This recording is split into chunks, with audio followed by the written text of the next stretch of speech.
नमस्कार दोस्तों, स्वागत करता हूं अपने पढ़ाई 3.0 चैनल पे। चैनल को सब्सक्राइब ना किए हो तो सब्सक्राइब कर लीजिए ताकि वीडियो के नोटिफिकेशन जल्द से जल्द आपको मिलते रहें। तो आइए शुरू करते हैं आज का टॉपिक। आज का जो टॉपिक है हमारा वो है जीन पियाजे से रिलेटेड है। जीन पियाजे बाल मनोविज्ञान या एवं शिक्षा शास्त्र से रिलेटेड के बहुत बड़े मनोवैज्ञानिक हैं और उनके द्वारा जो प्रतिपादित सिद्धांत हैं वो एग्ज़ाम में आते ही आते हैं, चाहे वो सीटेट का हो या एक शिक्षक भर्ती कोई भी परीक्षा हो। तो दोस्तों, जीन पियाजे द्वारा द्वारा प्रतिपादित संज्ञानात्मक विकास का जो सिद्धांत है वो मानव बुद्धि एवं प्रकृति एवं उसके विकास से संबंधित एक विशुद्ध सिद्धांत है दोस्तों। ठीक है, पियाजे का मानना था कि व्यक्ति के विकास में उसका बचपन एक महत्वपूर्ण भूमिका अदा करता है। पियाजे पियाजे का सिद्धांत विकासीय अवस्था का सिद्धांत भी माना जाता है। डेवलपमेंट स्टेज थ्योरी भी इसको कहते हैं। यह सिद्धांत ज्ञान की प्रकृति के बारे में बताता है और बताता है कि मानव कैसे ज्ञान जो है क्रमशः इसका अर्जन करता है, इसे एक एक करके जोड़ता है और कैसे इसका उपयोग करता है। ये जीन पियाजे साहब की जो यहाँ पे आप इमेज फोटो देख रहे हैं, ये हमारे जीन पियाजे मनोवैज्ञानिक रहे हैं। ठीक है, जीन पियाजे व्यक्ति वातावरण के तत्वों का प्रत्यक्षीकरण करते हैं। जीन पियाजे साहब का कहना था कि जो है व्यक्ति जो वातावरण के तत्वों का सबसे पहले तो क्या करता है, प्रत्यक्षीकरण करता है, फिर उसके बाद उनको पहचानता है और उनकी सहायता से समझने की कोशिश भी करता है। संबंधित वस्तु और व्यक्ति के संदर्भ में अमूर्त चिंतन करता है। उन उक्त सभी प्रक्रियाओं से मिलकर उसके भीतर एक ज्ञान का भंडार या संज्ञानात्मक संरचना उसके व्यवहार को निर्देशित करती है।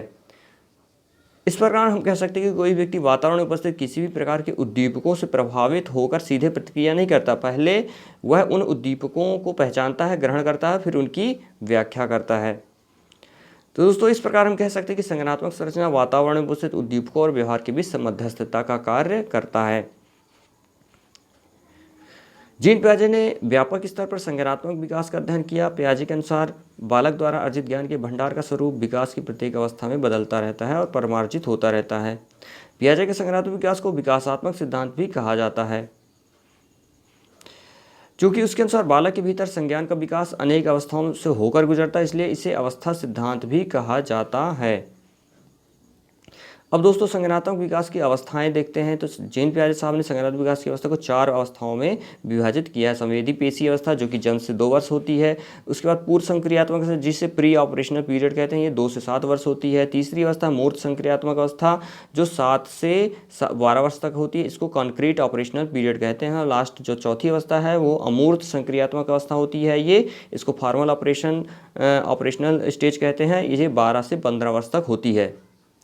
संवेदी पेशी अवस्था की बात करें तो यहाँ जन्म से 2 वर्ष तक होती है। इस अवस्था में बालक केवल अपनी संवेदनाओं और शारीरिक क्रियाओं की सहायता से ज्ञान अर्जित करता है। बच्चा जब जन्म लेता है तो उसके भीतर सहज क्रियाएं होती हैं। इन सहज क्रियाओं और ज्ञानेंद्रियों की सहायता से बच्चा वस्तु, ध्वनियों, स्पर्श, रसों और गंधों का अनुभव करता है और इन अनुभवों की पुनरावृत्ति के कारण वातावरण में उपस्थित उद्दीपकों की कुछ विशेषताओं से परिचित होता है। उन्होंने इस अवस्था को 6 अवस्थाओं में बांटा। सहज क्रियाओं की अवस्था जन्म से 30 दिन तक चलती है। प्रमुख वृत्ति अनुक्रियाओं की अवस्था 1 माह से 4 माह तक चलती है।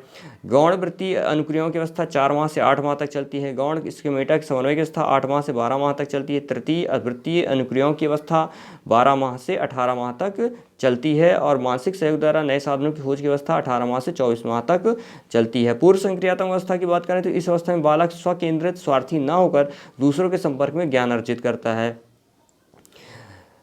पूर्व संक्रियात्मक अवस्था ये कि आपको जो है 2 से 7 वर्ष तक मानी गई है। वह खेल, अनुकरण, चित्र निर्माण और भाषा के माध्यम से वस्तु के संबंध में जानकारी अधिक बढ़ाता है। धीरे धीरे प्रतीकों को ग्रहण कर सकता है, किंतु किसी भी कार्य का क्या संबंध है तार्किक चिंतन के प्रति अनभिज्ञ रहता है। पूर्व संक्रियात्मक अवस्था में बच्चे के अंदर तार्किक चिंतन नहीं आ पाती। इस अवस्था को अनुक्रमणशीलता भी पाई जाती है। इस अवस्था में बालक के अनुकरणों में परिपक्वता आ जाती है। इस अवस्था में प्रकट होने वाले लक्षण 2 प्रकार के होने से इसे 2 भागों में बांटा गया है। पूर्व प्रत्यात्मक काल 2 से 4 वर्ष और अंतःप्रज्ञा काल या अंतर्दर्शी 4 से 7 वर्ष। कुल मिला के यह अवस्था 2 से 7 वर्ष तक मानी गई है। प्राक संक्रियात्मक बालक संकेत और चिन्ह को मस्तिष्क में ग्रहण करते हैं।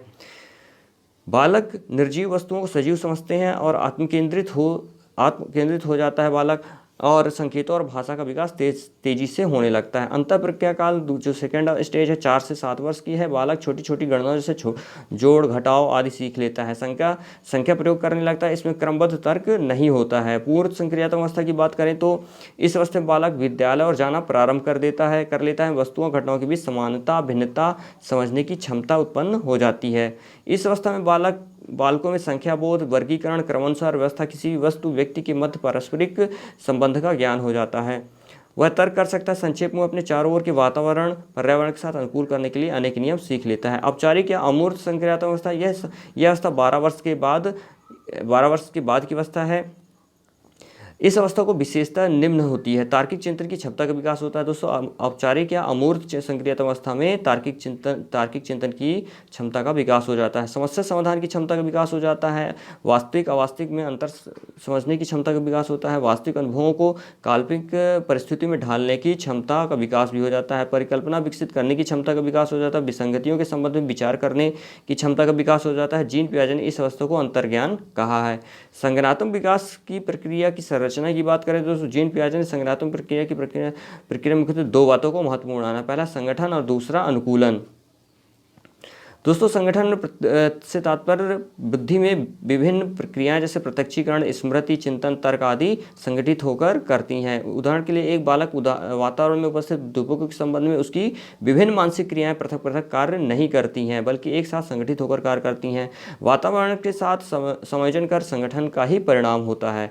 संगठन व्यक्ति के वातावरण को संबंध को आंतरिक रूप से प्रभावित करता है। अनुकूलन बाह्य रूप से प्रभावित करता है। तो दोस्तों, ये था हमारा जीन पियाजे से रिलेटेड, जीन पियाजे का संज्ञानात्मक मनोविकास का सिद्धांत, जो काफ़ी जो है आपके एग्ज़ाम के लिए बहुत ही इंपॉर्टेंट है। तो दोस्तों, वीडियो कैसा लगा कमेंट बॉक्स में ज़रूर लिखिए। अपने जो भी सुझाव हो उनको कमेंट बॉक्स में लिखिए। चैनल को लाइक करिए, शेयर करिए और सब्सक्राइब करना मत भूलिए, ताकि वीडियो के नोटिफिकेशन जल्द से जल्द मिलते रहें। तो अपना ख्याल रखिए। तब तक के लिए जय हिंद, जय भारत।